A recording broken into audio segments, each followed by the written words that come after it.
ख्रिस्टनियाव अनलायग्रा लोगोफोर, उन्दुनायनि सिगां जों गोबां सुबुङानो जोंनि मबाइलफोरखौ चार्ज दंना गैया बेखौ थि खालामो। जुदि बेटारि चार्जआ 5% सिमल' दङ, अब्ला जोङो हाखु-दाखुयै चार्ज खालामो ने? जों बयबो मिथिगौ दि बेटारि गैयाबा जोंनि मबाइलआ खामानि होआ एबा फांसन जाया। थिग बेबादिनो गुबुन मोनसे बेटारि दं जाय गोबां समावनो चार्ज जायालासे थायो, जोंनि जिउनि बेटारि। आरो बे बेटारिया प्रभु जिसुजों कानेक्सन थाब्लाल' आबुं जागोन। दिनै गोबां सुबुंहा फुल चार्ज खालामनाय फन, गोख्रै इन्टारनेट आरो मुखुब एबा बिजि टाइम टेबोलफोर दङ। नाथाय जोंनि जिउनि बेटारिया जोंनि सिङाव 1% सोलिगासिनो दं। मानोना गोबां सुबुङा गोसोआरियाव मेंनाय, जिउ माहारियाव मेंनाय आरो सिरि-सिरियै बायफ्लेनाय गोसोखौ लानानै दङ, जायखौ रावबो नुनो मोना। बे देवबारनि गाहाम बाथ्राया जोंनि संसारनि बे थाखोमानाय मेंनायखौनो थोंजोङै फोरमायो। जिसुआ बुंदों ने, "अ मेंनाय आरो गिलिर बिबान बाननायफोर, नोंसोरो आंनियाव फै आरो आं नोंसोरखौ जिरायनो होगोन।" प्रभु जिसुआ बेसेबा समायनायै जोंखौ हांख्रायदों ने? प्रभु जिसुआ बुङाखै जे नोंसोरो देरहायोब्ला एबा साक्सेसफुल जायोब्ला आंनियाव फै। बियो बुङाखै जे नोंहा गासैखौबो सामलायनो हायोब्ला आंनि खाथियाव फै। नाथाय प्रभुआ बुङो, नोङो मेंदोंब्ला आंनि खाथियाव फै। मानोना प्रभु जिसुआ मोनसे बाथ्राखौ मिथिगौ, जायखौ जों गोबां समावनो बावगारबाय। साफ्रोमबो मानसिनि गोसोआव जिरायनो थाखाय मोनसे जायगा नांगौ। सेथि लाइजामाव जकरियाया सासे राजाखौ गेम्बु गरायाव फैनायनि बाथ्रा बुंदों। बै समाव सुबुंफोरा गोहोगोरा गराय सायाव गाखोनाय सासे राजा फैनायखौ मिजिं थिदोंमोन, जाय सान्थ्रिफोरजों बेंखनजानाय। नाथाय इसोरा सासे गुरै राजाखौ दैथायहरो। मानोना जोंनि गोथौसिन जिउनि गारायफोरा गोहोजों सोखाजानाय नङा, अननायनि गोहोजोंसो सोखाजायो।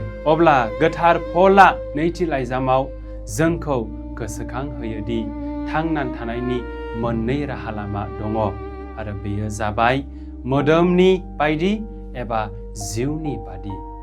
संसारा जोंखौ अरायबो बुंबाय थायो, आरोबाव खालाम, बांसिन खामाय, बांसिन आजावनो नाजा, बांसिन जा। बेखायनो जों जिउआव खारबाय थायो, अरायबो उननि बाथ्रानि उन होसोबाय थायो। नाथाय प्रभु जिसुआ गुबुन मोनसे बाथ्राखौ जोंनो होयो। बेनो जाबाय गावनियाव जिरायनो थाखाय मोनसे जायगा होयो। आरोबाव प्रभुआ माबा मोनसे सोमोनांथाव बाथ्राखौ बुंबावो, आंनि जुंगालखौ नोंनि सायाव ला। गिबियाव बे बाथ्राया गुबुन आरोबाव सैसोनाय गोनांथि बिथोन बादि नुयो। नाथाय प्रभु जिसुआ बुंदों, गाव हारसिंनो जिउ खुंनो नाङा, आंजों थाबाय। जानो हागौ आथिखालनि जिउआव गिलिरसिन भुगिनांनाया सैसोनाय बे नङा, नाथाय हारसिङै गासै जेंनाफोरखौ लानानै जिउ खुंनांगौ बे साननायासो। जेरै जोङो जोंनि गिनायखौ हारसिङै लानानै जिउ खुङो, फेलें जानायफोरखौ हारसिङै लानानै आगान सुरो, जोंनि गाज्रि जाथायफोरखौ लानानै हारसिं थाबायो। नाथाय प्रभु जिसुनि बादिब्ला जों रावबो सुबुङा हारसिङै बेफोरखौ लानो थाखाय सोरजिजायाखै। मानोना प्रभुनि जुंगाला रेजें, जों बेजों बानफायोब्ला बियो जोंनि जेंनाफोरनि लिरथायखौ जोंजों बानफागोन। अनजाग्रा लोगोफोर, जानो हागौ दिनैनि मुलुगाव बयनिख्रुइबो देरसिन निखावरिया रांनि आंखाल बे नङा। बेयो जिरायनायनि आंखाल। जों गावखौ रंजाहोनो रोंगौ, नाथाय जों बावगारबायदि बबेयाव सिरि थानांगौ एबा गुरै जानांगौ। जों अनलाइन कानेक्सन खालामनायफोरखौ जोबोद गोरलैयै खालामनो रोंगौ, नाथाय जों इसोरजों आरो गावजों गाव सोमोन्दो लाखिनो एबा मोजाङै कानेक्सन जानो जोबोद गोब्राब मोनो। बे देवबारनि गाहाम बाथ्राया जोंखौ माबा मोनसे सोलायनो थाखाय बे मुखुब मुलुगाव जोंखौ हांख्रायो। बेनो जाबाय प्रभु इसोरनियाव जिराय, सिरियै बिजों जिराय, आरज खालाम, जेंनाफोरखौ बिनि आखायाव गथाय। जों गोसोखांनो नांगौ जे जोंनि बेसेना जोंनि देरहासार जानायनिफ्राय फैया, नाथाय इसोरनि अननायनिफ्रायसो फैयो।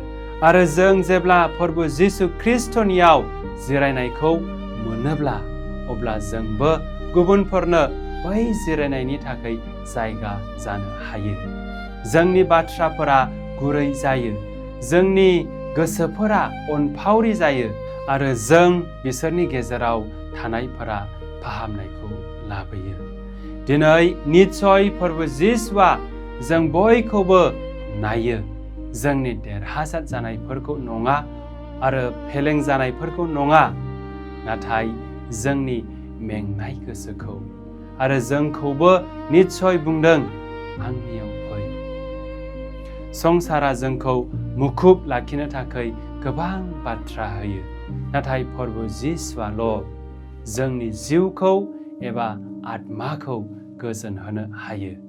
बेनिखायनो जों दिनै हराव जोंनि फनफोरखौ चार्ज खालामनायनि सिगां फै जों गावखौनो मोनसे सोंलु सोंनि, प्रभु जिसुनो आंनि जिउ मैखुनखौ चार्ज खालामनो आं जोबथा माब्ला गनायथि होदोंमोन?